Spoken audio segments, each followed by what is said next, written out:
નમસ્તે મિત્રો, હું છું નવરંગ સેન અને સ્વાગત છે આપનું આઈ એમ ગુજરાતના અમેરિકા સ્પેશિયલ ન્યૂઝ બુલેટિનમાં. સોમવાર મે 4ના બુલેટિનમાં જોઈશું ટ્રમ્પ એડમિનિસ્ટ્રેશને અસાયલમ આપવાનો સારો રેકોર્ડ ધરાવતી એક ઇમિગ્રેશન કોર્ટને તાળું મારી દેતા હવે જેમના કેસીસ પેન્ડિંગ છે તેવા હજારો ઇમિગ્રન્ટ્સનું શું થશે તેના સમાચાર જાણીશું. રિપબ્લિકન સ્ટેટ ટેક્સાસમાં ઇન્ડિયન્સને ચેડવવા ટ્રમ્પના સમર્થકોએ કયું નવું બહાનું શોધી કાઢ્યું તેની વિગતો, તેમજ અમેરિકામાં ઇન્ડિયન્સ વ્હાઇટ લોકો સાથે ભેદભાવ કરે છે તેવો આક્ષેપ કરતા એક અમેરિકને કેવી વાર્તા ઊભી કરી તેનો એક રિપોર્ટ, અને છેલ્લે વોલમાર્ટે ચોરીઓ અટકાવવા માટે કયો મહત્વનો નિર્ણય લીધો તેની વાત આજના આ બુલેટિનમાં. ઇલીગલ ઇમિગ્રન્ટ્સને અસાયલમ આપવા પર અત્યંત આકરા નિયંત્રણો મૂકી દેનારી અમેરિકાની સરકારે સેન ફ્રાન્સિસ્કોની ઇમિગ્રેશન કોર્ટને બંધ કરી દીધી છે. મોન્ટગોમરી સ્ટ્રીટમાં આવેલી આ કોર્ટને બંધ કરતા પહેલા તેમાં ફરજ બજાવતા 22માંથી 20 ઇમિગ્રેશન જજીસને ઘર ભેગા કરી દેવામાં આવ્યા હતા. આમ તો ખર્ચ બચાવવાના બહાને 2026ના અંત સુધીમાં આ કોર્ટને બંધ કરવાનો પ્લાન હતો, પણ તેના બદલે મે મહિનામાં જ તેને તાળું મારી દેવાયું છે. સરકારના આ નિર્ણયને કારણે આ કોર્ટમાં જેમના કેસીસ પેન્ડિંગ હતા તેવા હજારો ઇલીગલ ઇમિગ્રન્ટ્સમાં મૂંઝવણ અને ડરનો માહોલ સર્જાયા છે. આ કોર્ટમાં જેમની આગામી દિવસોમાં હિયરિંગ હતી તેવા તમામ લોકોને પોતાનું ઇમિગ્રેશન લોકેશન ચેક કરતા રહેવાની સલાહ આપવામાં આવી છે, કારણ કે જેમની હિયરિંગ ચેન્જ થઈ છે તે જો કોર્ટમાં હાજર નહીં રહી શકે તો તેમનો કેસ ક્લોઝ કરી ડિપોર્ટેશન ઓર્ડર ઇસ્યુ કરી દેવાય તેવા પૂરા ચાન્સ છે. કોર્ટ બંધ થતાં ઘણા ઇમિગ્રન્ટ્સ અપોઇન્ટમેન્ટ્સ ચૂકી જશે અને તેમને અમેરિકા છોડવાની ફરજ પાડવામાં આવશે તેવી પણ શક્યતા સેવાઈ રહી છે. સેન ફ્રાન્સિસ્કોની આ કોર્ટની ગણના અમેરિકાની સૌથી વ્યસ્ત કોર્ટ્સમાં થતી હતી. આ કોર્ટમાં જે કેસ પેન્ડિંગ હતા તેમને 30 માઇલ દૂર આવેલી કોન્કોર્ડ ઇમિગ્રેશન કોર્ટમાં ટ્રાન્સફર કરવામાં આવશે. The executive office for immigration રિવ્યુના જણાવ્યા અનુસાર તમામ પાર્ટીઝને હિયરિંગ નોટિસ મોકલવાનું ટૂંક જ સમયમાં ફરી શરૂ કરી દેવાશે. આ કોર્ટમાં ફરજ બજાવી ચૂકેલા અને ટ્રમ્પ એડમિનિસ્ટ્રેશન દ્વારા ફાયર કરી દેવાયેલા જેરમાયા જોન્સન નામના એક જજે પોતાની નોકરી ગઈ ત્યારે એવી પ્રતિક્રિયા આપી હતી કે જજીસ પર પ્રેશર ઊભું કરવા માટે સરકારે તેની પોલિસી અનુસાર ડિપોર્ટેશનના ઓર્ડર ઇસ્યુ ન કરનારા જજીસને ઘર ભેગા કરવાનું શરૂ કર્યું છે. જોકે અત્યાર સુધી જજીસને ફાયર કરી રહેલી ટ્રમ્પ સરકારે હવે આખી કોર્ટને જ બંધ કરી દઈ એવો સ્પષ્ટ મેસેજ આપી દીધો છે કે જે કોર્ટ અથવા જજ અસાયલમના કેસને લાંબા ખેંચશે કે તેને અપ્રૂવ કરશે તેમના આવા જ હાલ થવાના છે. ઇમિગ્રેશન લોના નિષ્ણાંત અને યુનિવર્સિટી ઓફ સેન ફ્રાન્સિસ્કોમાં પ્રોફેસર બિલ હિંગનું આ અંગે કહેવું છે કે કોર્ટ બંધ થઈ જતા ઓછામાં ઓછા 15,000 લોકો પ્રભાવિત થશે. એક સમયે આ કોર્ટની ગણના અસાયલમનો સૌથી સારો અપ્રુવલ રેટ ધરાવતી કોર્ટમાં થતી હતી, પણ ટ્રમ્પ સરકારે ભીંસ વધારતા ડિપોર્ટેશનના ઓર્ડર ઇસ્યુ થવાનું પ્રમાણ આ કોર્ટમાં પણ વધવા લાગ્યું હતું. બિલ હિંગનું એવું પણ માનવું છે કે મોન્ટેગોમરી સ્ટ્રીટ કોર્ટના અસાયલમ અપ્રુવલ રેટને કારણે જ તેને બંધ કરી દેવાનો નિર્ણય લેવાયો હોય તેવી પૂરી શક્યતા છે. તેમણે જણાવ્યું હતું કે સરકાર એવા તમામ જજીસને ઘર ભેગા કરી દેવા માંગે છે કે જે ઇમિગ્રન્ટ્સ પ્રત્યે સહાનુભૂતિ રાખતા હોય. સેન ફ્રાન્સિસ્કોમાં હાલ 1.20 લાખ જેટલા ઇમિગ્રેશનના કેસીસ પેન્ડિંગ છે અને તેમાં 60,000 કેસો માત્ર કોન્કોર્ડની કોર્ટમાં જ હતા. જોકે હવે મોન્ટેગોમરી કોર્ટનું કામકાજ પણ કોન્કોર્ડમાં શિફ્ટ કરી દેવાતા આ કોર્ટના સ્ટાફનો કામનો બોજ ઘણો જ વધી જવાનો છે. અમેરિકામાં 2025માં જે આક્રમકતા સાથે ઇલીગલ ઇમિગ્રન્ટ્સને અરેસ્ટ તેમજ ડિપોર્ટ કરવામાં આવ્યા હતા તેની સરખામણીએ 2026માં માસ ડિપોર્ટેશનની સ્ટાઇલ ખાસી અલગ રહેવાની છે. હવે ટ્રમ્પ સરકારનું સમગ્ર ધ્યાન ઇલીગલ ઇમિગ્રન્ટ્સ સેલ્ફ રિમૂવલ લેવા માટે મજબૂર થઈ જાય કે પછી ઇમિગ્રેશન કોર્ટ જ તેમનો રિમૂવલ ઓર્ડર ઇસ્યુ કરી દે તેના પર છે. આ જ નીતિના ભાગરૂપે ઇમિગ્રેશન જજીસને અસાયલમ સહિતના કેસ લાંબા ખેંચવાને બદલે ફટાફટ રિમૂવલ ઓર્ડર ઇસ્યુ કરવાની ફરજ પાડવામાં આવી રહી છે. જેમના રિમૂવલ ઓર્ડર આવી જાય તેમના માટે તેને ચેલેન્જ કરવું પણ લગભગ અશક્ય બની જાય તેવી રીતે સિસ્ટમમાં ફેરફાર કરાયા છે, અને ઘણા કેસમાં તો રિમૂવલ ઓર્ડર બાદ જાતે અમેરિકા છોડવા તૈયાર ન હોય તેમની ઇમિગ્રેશન કોર્ટમાંથી જ ધરપકડ પણ કરાઈ રહી છે, અને આવા ઘણા ગુજરાતી સહિતના લોકો હાલના દિવસોમાં પાછા પણ આવી રહ્યા છે. ટેક્સાસના ફ્રિસ્કો શહેરમાં થયેલા એક સ્થાનિક ઇલેક્શનના પરિણામથી ટ્રમ્પના સમર્થકોને ઇન્ડિયન્સને ચીડવવાનો વધુ એક મોકો મળી ગયો છે. આ ઇલેક્શન મેયર પોઝિશન ઉપરાંત પ્લેસ 5 અને પ્લેસ 6 સીટ્સ માટે થયું હતું. મેયરની પોઝિશન માટે કોઈ ભારતીય મૂળનો કેન્ડિડેટ નહોતો, પણ પ્લેસ 5 અને પ્લેસ 6 માટે 3 દેશીઓએ ઉમેદવારી કરી હતી, પણ તેમનો આ ઇલેક્શનમાં સફાયો થઈ ગયો હતો. આ મામલે સોશિયલ મીડિયા પર એવા મેસેજીસ ફરતા થયા હતા કે ફ્રિસ્કોની ચૂંટણી લડનારા તમામ ઇન્ડિયન્સને પબ્લિકે જાકારો આપ્યો છે. સિટી કાઉન્સિલ પ્લેસ 5 માટે ભારતીય મૂળના શ્રીકાંત રેડ્ડી અને વિજય કાર્તિકે ઉમેદવારી કરી હતી, જેમાં રેડ્ડીને 2402 અને વિજયને 5954 વોટ્સ મળ્યા હતા, જ્યારે લૌરા રમેલ નામની રિપબ્લિકન કેન્ડિડેટે 16348 વોટ્સ મેળવીને જીત પ્રાપ્ત કરી હતી. તેવી જ રીતે કાઉન્સિલ પ્લેસ 6ની બેઠક પર સાઈ કૃષ્ણારાજનગરે ઉમેદવારી કરી હતી, પણ તેમને માત્ર 1049 વોટ્સ જ મળી શક્યા હતા. આ બેઠક પર બ્રિટની કોલબાર્ગનો વિજય થયો હતો.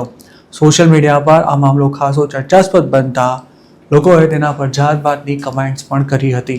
રિપબ્લિકન પાર્ટીના સમર્થકો એકે ઇન્ડિયન્સની ઇલેક્શનમાં જીત થતા ગેલમાં છે, તો બીજી તરફ કેટલાક લોકો એવી પણ કમેન્ટ્સ કરી રહ્યા છે કે મોટાભાગના ઇન્ડિયન્સ નોન વોટર હોવાથી ઇન્ડિયન કેન્ડિડેટ્સ હાર્યા છે, પણ અમેરિકામાં જન્મેલા ઇન્ડિયન્સના બાળકો આવતા 10 વર્ષમાં આખું પિક્ચર જ બદલી નાખશે. ફ્રિસ્કો સિટી ડાલાસ ફોર્ટ વર્થ મેટ્રોપ્લેક્સમાં સામેલ છે. અમુક દાવા અનુસાર આ શહેરમાં ઇન્ડિયન્સની વસ્તીનું પ્રમાણ લગભગ 33% જેટલું થઈ ગયું છે, અને તેની કાઉન્સિલમાં પ્લેસ 2ના પ્રતિનિધિ ઇન્ડિયન મૂળના છે અને તેમનું નામ બ્રોડ ઠાકુર છે.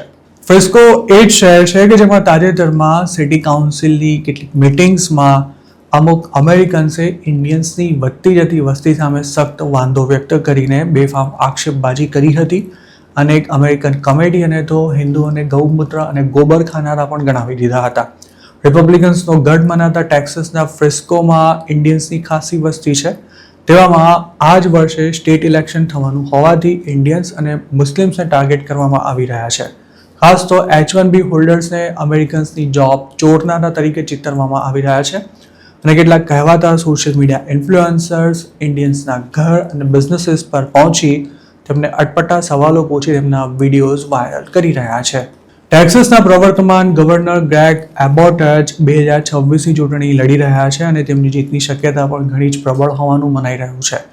ગત ચૂંટણીમાં ગ્રેગ એબોટે ઇલીગલ ઇમિગ્રન્ટ્સનો મુદ્દો ઉઠાવી ડેમોક્રેટ્સ પર ભરપૂર માછલા ધોયા હતા, અને બાઇડન સરકાર પર પ્રેશર ઊભું કરવા માટે જોરદાર સ્ટન્ટ પણ કર્યા હતા. જોકે આ વખતે ઇલીગલ ઇમિગ્રન્ટ્સનો મુદ્દો અપ્રસ્તુત બની ગયો છે, પણ મોંઘવારી સાથે ગેસના વધતા ભાવ અને જોબ ક્રાઇસિસને કારણે ડોનાલ્ડ ટ્રમ્પનું અપ્રુવલ રેટિંગ સાવ તળિયે પહોંચ્યું છે. મિડ ટર્મ્સ નજીકમાં છે ત્યારે જ ઇરાન વોરને કારણે રિપબ્લિકન્સ માટે પબ્લિક વચ્ચે જવું મુશ્કેલ બની રહ્યું છે. તેમાં ટેક્સાસમાં કોઈ મોટો ઉલટફેર ન થઈ જાય તે સુનિશ્ચિત કરવા માટે હવે રિપબ્લિકન્સ ઇન્ડિયન્સને ટાર્ગેટ કરી રહ્યા છે. ટેક્સાસની સાથે સાથે ફ્લોરિડામાં પણ કંઈક આવી જ સ્થિતિ છે. ફેબ્રુઆરી 2026માં જ ટેક્સાસના સેનેટ ડિસ્ટ્રિક્ટ 9માં થયેલી પેટા ચૂંટણીમાં રિપબ્લિકન્સની હાર થતાં ભારે અપસેટ સર્જાયો હતો. નવાઈની વાત એ છે કે આ ઇલેક્શનનું રિઝલ્ટ આવ્યું ત્યારે ફ્લોરિડાના રિપબ્લિકન નેતા ચેન્ડલર લેંગ્વિને એવી પ્રતિક્રિયા આપી હતી કે હિન્દુ વોટર્સને કારણે ડેમોક્રેટિક પાર્ટીનો કેન્ડિડેટ જીતી ગયો છે. જો ખરેખર આમ થયું હોય તો ટેક્સાસમાં રહેતા એક ઇન્ડિયનને ડિપોર્ટ કરી નાખવો જોઈએ. અમેરિકા જેવા દેશમાં તમને સરનેમ જોઈને કોઈ જોબ ઓફર આવે તેવી વાત માન્યામાં ના આવે તેવી છે, પણ એક અમેરિકાને કંઈક આવો જ દાવ કરીને પોતાનો એક વિડીયો વાયરલ કર્યો છે, અને તેના વિડીયોને વોલ સ્ટ્રીટ એપ્સ નામના એક હેન્ડલ પરથી એક્સ પર શેર કરાયો છે, અને આ પોસ્ટને 1.8 મિલિયન વ્યૂઝ મળી ચૂક્યા છે. નવાઈની વાત એ છે કે આ દાવો કરનારો પોતે વ્હાઇટ છે. તેનું કહેવું છે કે પોતે જોબ માટે 300 જેટલી એપ્લિકેશન્સ કરી ચૂક્યો હતો, પણ ક્યાંયથી રિપ્લાય સુદ્ધા નહોતો આવતો. જોકે તેણે સરનેમ બદલીને અપ્લાય કરવાનો એક તુક્કો વિચાર્યો હતો, અને ઇન્ડિયન સરનેમ સિંઘ સાથે અપ્લાય કરવા પર એક જ દિવસમાં 3 જેટલા ફોન કોલ્સ આવ્યા હોવાનો તેનો દાવો છે. ફાટેલી ટી શર્ટ પહેરીને આ વિડીયો બનાવનારો અમેરિકન પોતે સાવ લગર વગર લાગે છે.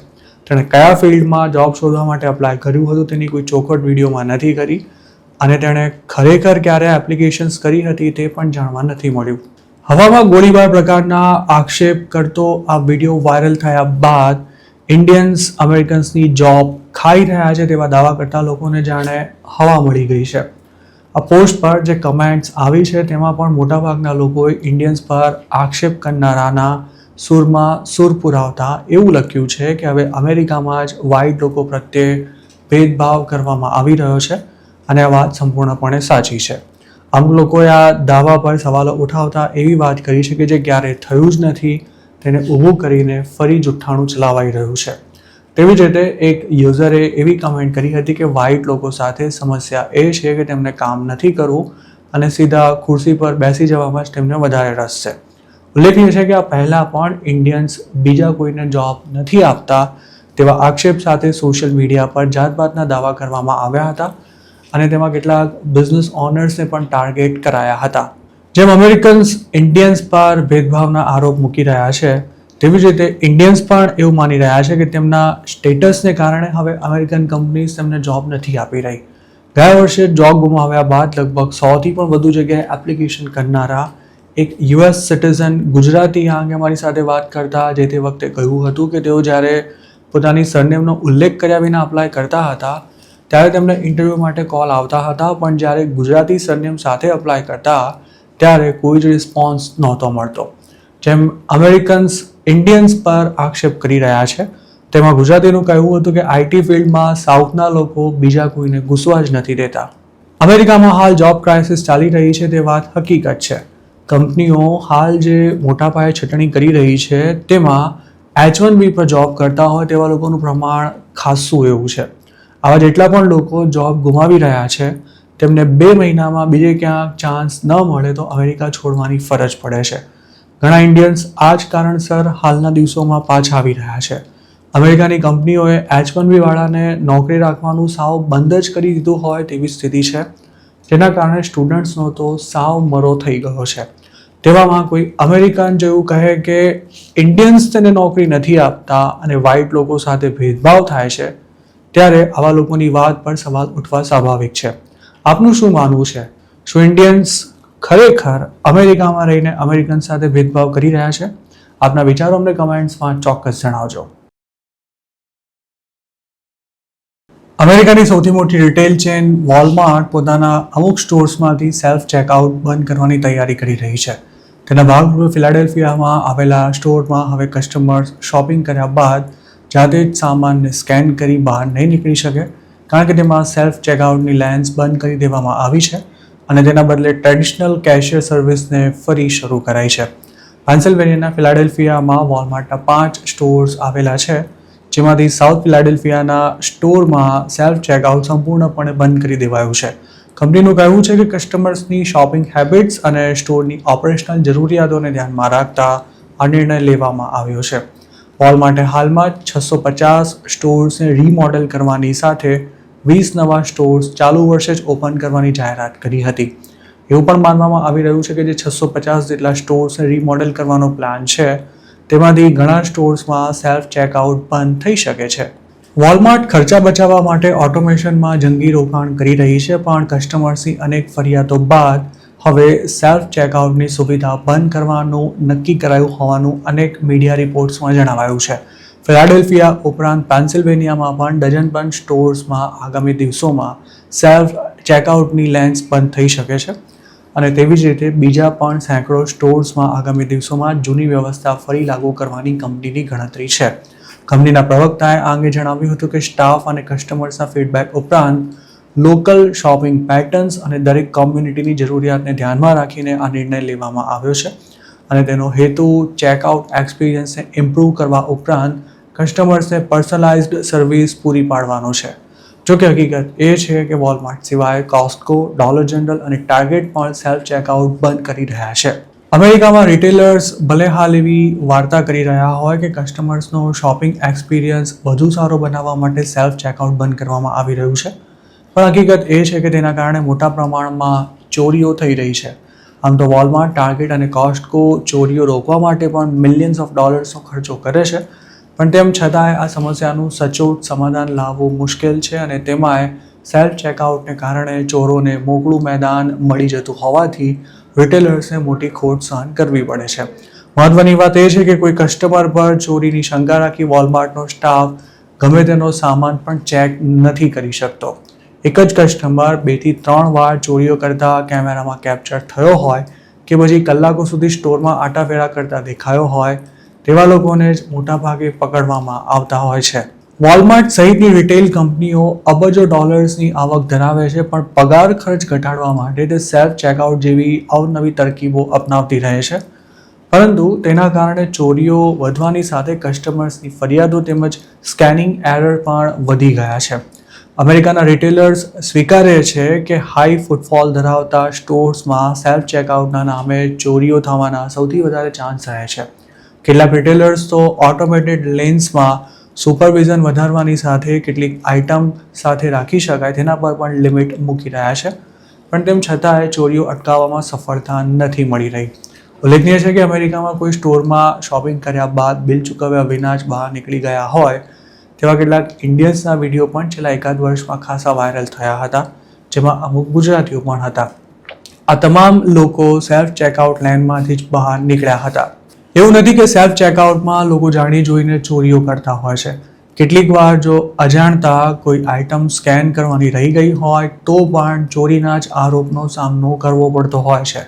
2025માં આવો એક કેસ સામે આવ્યો હતો, જેમાં એક ઇન્ડિયન સ્ટુડન્ટ વોલમાર્ટમાંથી અમુક રકમનો સામાન લઈને નીકળી હતી, પણ તેણે એક આઇટમ સ્કેન ન કરી હોવાથી તેના પર ચોરીનો આરોપ લગાવી દેવાયો હતો.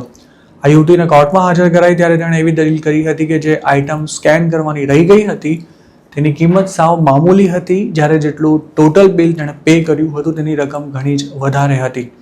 આ મામલામાં કદાચ કોર્ટે પણ આ યુવતીની દલીલ સાચી માની તેની સામે ચોરીના આરોપો પડતા મૂક્યા હતા.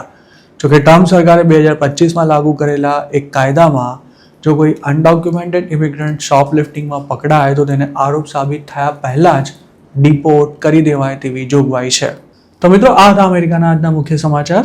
આપને જો મારી રજૂઆત પસંદ આવી હોય તો આ વિડીયોને લાઇક અને શેર કરવાનું તેમજ આઈ એમ ગુજરાતની યુટ્યુબ ચેનલને સબસ્ક્રાઇબ કરવાનું ભૂલશો નહીં, કારણ કે આ ચેનલ પર આપને મળશે અમેરિકામાં રહેતા ગુજરાતીઓ માટેના તમામ મહત્વના સમાચાર, અને તે પણ આપની પોતાની ભાષામાં. આપ જો મારી સાથે કોઈ ટિપ શેર કરવા માંગતા હો તો હાલ સ્ક્રીન પર દેખાઈ રહેલા વોટ્સએપ નંબર પર પણ અમારો સંપર્ક કરી શકો છો. આપની ઓળખ ગુપ્ત રાખવામાં આવશે.